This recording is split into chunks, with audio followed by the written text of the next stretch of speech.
ధన్యవాదాలు సార్. తదుపరి మరి దాతలు వారికి ఒక చిరు సందేహాలు ఉన్నాయి సార్. గౌరవ రాష్ట్ర ముఖ్యమంత్రి వర్యుల వారితో వారు చిన్ని సందేహాలను తీర్చుకోవడానికి అవకాశం కల్పించవలసిందిగా కోరుతున్నాం సార్. ముందుగా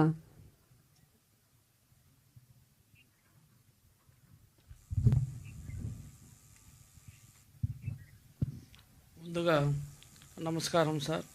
నా పేరు దూదేకుల కాసిం వలి, మాది సుంకేసుల గ్రామం. ముందుగా మా 30 సంవత్సరాల నాటి కళ నెరవేరుస్తున్నటువంటి తమరికి కాళ్ళకు శిరస్సు వంచి నమస్కారాలు తెలియజేస్తున్నాం సార్. మా తాత పెద్దాత లాంటి ఇల్లు వాకిళ్ళు సమాధులు మొత్తం వదిలేసి బయటకు వస్తున్నాము. కానీ అదంతా ఒక ఎత్తు అయితే మా అందరికీ నష్టపరిహారం ఇవాళ ఇల్లు ఇస్తూ మమ్మల్ని R&R సెంటర్లకు తరలిస్తున్నటువంటి మీకు నేను చేతులు జోడించి నమస్కారం తెలియజేస్తున్నాం సార్. మమ్మల్ని గుర్తించిన నాయకులు ఎవరయ్యానంటే అది తమరే సార్. గత పాలకులు మమ్మల్ని కనీసం అక్కడికి వస్తే అవసరస్తులు చేసి మమ్మల్ని కొట్టి బంధించినారు సార్.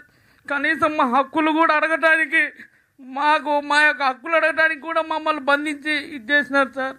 తమకు మేము అందరం రుణపడి ఉంటామని తెలియజేస్తూ సెలవు తీసుకుంటున్నాను సార్. Thank you sir. ధైర్యంగా ఉండి, మంచి రోజులు వస్తాయి. ధైర్యంగా ఉండి, ఇంకా బాగుంటారు. ఇంకా మంచి రోజులు వస్తాయి. ధైర్యంగా ఉండి.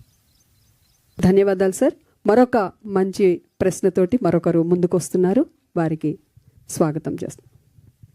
ఉద్వేగభరితంగా సాగుతున్నటువంటి వాళ్ళ ప్రశ్న పరంపర మీతో పంచుకునేటువంటి అనుబంధాలతో సార్ మాకు